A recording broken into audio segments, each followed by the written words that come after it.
এই মশলার মধ্যে আছে আদা, রসুন, পেঁয়াজ, কাঁচামরিচ, জিরা বাটা, আর এখানে হলুদ আর লবণ দিয়ে এখন কষিয়ে নেব। একটু তরকারি রান্না করব। আমার সকালে ভর্তা আছে, ডাল আছে, সবজি আছে, এই জন্য এখন শুধু এইটুকু তরকারি রান্না করব। আমি একটু দিয়ে দেবো কষানোর জন্য। মশলা ভালো করে না কষলে তরকারি স্বাদ লাগবে না। পানি দিয়ে দিলাম।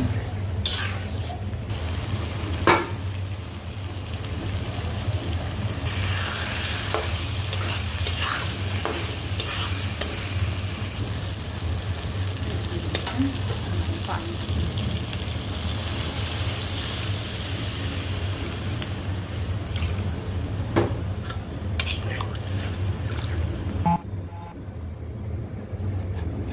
মাছগুলো দিয়ে দেবো।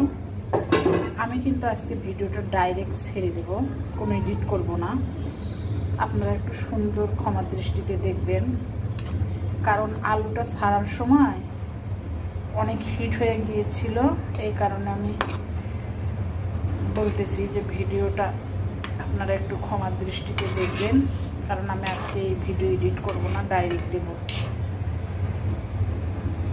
অনেক তেল হিট হওয়ার পরে আলুটা ছেড়ে দেওয়ার পরে একটুখানি সরে গিয়েছিলাম এই ভিডিওতে। আসলে আজকে আমি অনেক কয়টা ভিডিও করব, তো এই কারণে দেখলাম যে আজ ভিডিও ছাড়ার মতো কিছু নাই, এইভাবে রান্না করে আজকে ভিডিওটা ছাড়ি। মাংস রেসিপি ছাড়বো আগামীকাল।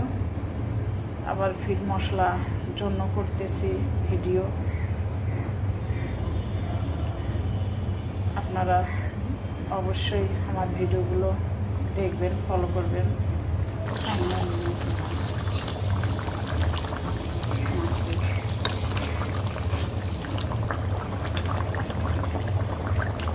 ধনের পাতা দিয়ে দিলাম, আর একটু ঝোলটা টেনে গেলে নামিয়ে ফেলবো।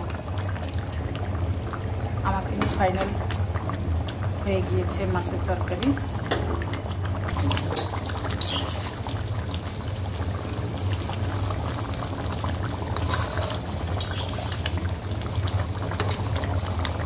ফাইনাল লুক, আমার মাছের তরকারি হয়ে গেল। ঝোল ঝোল নামিয়েছি, যেহেতু গরমের দিন একটু ঝোল ঝোলই রাখবো। দেখেন কই মাছ দিয়ে আলু রান্না। একটুখানি করে ধনে পাতা দিয়ে দেবো, সুন্দর লাগবে। দেখেন